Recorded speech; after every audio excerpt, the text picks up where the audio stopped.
Today, we reset one of the most emotionally charged, misunderstood, and misused concept in personal growth and success: money.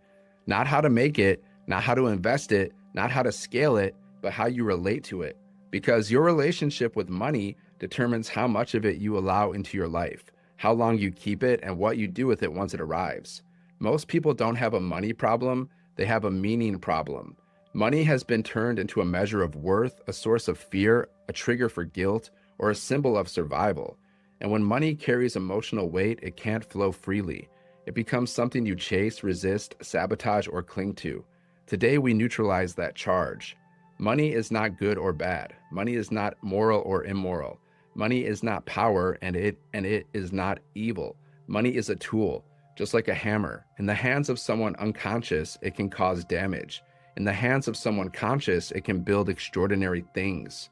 The problem is that most people were never taught this distinction.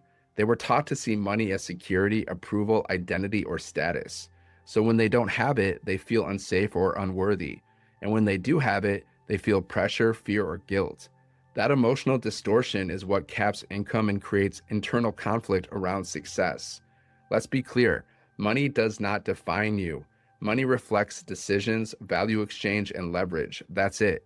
When you attach your self-worth to money, you hand your identity over to circumstances. When you detach your identity from money, you gain power over it. Wealthy thinkers don't worship money and they don't fear it. They respect it as a tool that amplifies intention.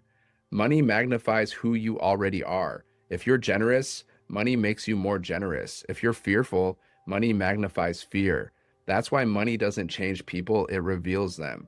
Up until now in this course, you've been upgrading identity, breaking survival scripts, increasing awareness, and consciously choosing who you're becoming. Today is where that work meets money, because money responds to identity. It responds to self-trust. It responds to clarity. It responds to calm authority, not emotional neediness. If you need money to feel okay, you repel it. If you use money as a tool to build the life you're already aligned with, it flows more easily. This is one of the core principles behind every wealth philosophy that actually works.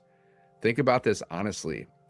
When money feels scarce, what changes inside of you? Do you tighten up? Do you rush to decisions? Do you lower standards? Do you say yes when you should say no? That's not a lack of money problem. That's an identity regulation problem. And the opposite is also true. When you feel grounded, clear, and internally stable, you make better decisions. You communicate differently. You attract different opportunities. You stop chasing and start choosing. That state of being creates wealth far more reliably than effort alone. Money is meant to support life, not replace it. It's meant to buy time, options, peace, experiences, and contribution. When money becomes the goal, you feel empty even when you get it. When money becomes the tool, your life expands. This shift alone removes enormous pressure from your nervous system. You stop asking, how do I get money? And start asking, how do I build value, clarity, and leverage? That's a completely different operating system. Here's the reframe I want you to anchor today. You do not work for money. Money works for you. It is a servant, not a master. It follows leadership, and leadership starts internally. The moment you stop measuring yourself by money and start using money intentionally, your relationship with it changes. You become steadier, more confident, less reactive, and paradoxically, more prosperous. As you move forward in this course, you are not becoming someone who chases income.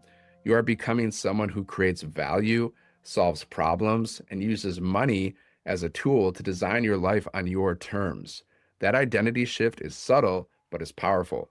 And once it locks in, money stops feeling heavy, it becomes neutral, and neutrality is where flow begins.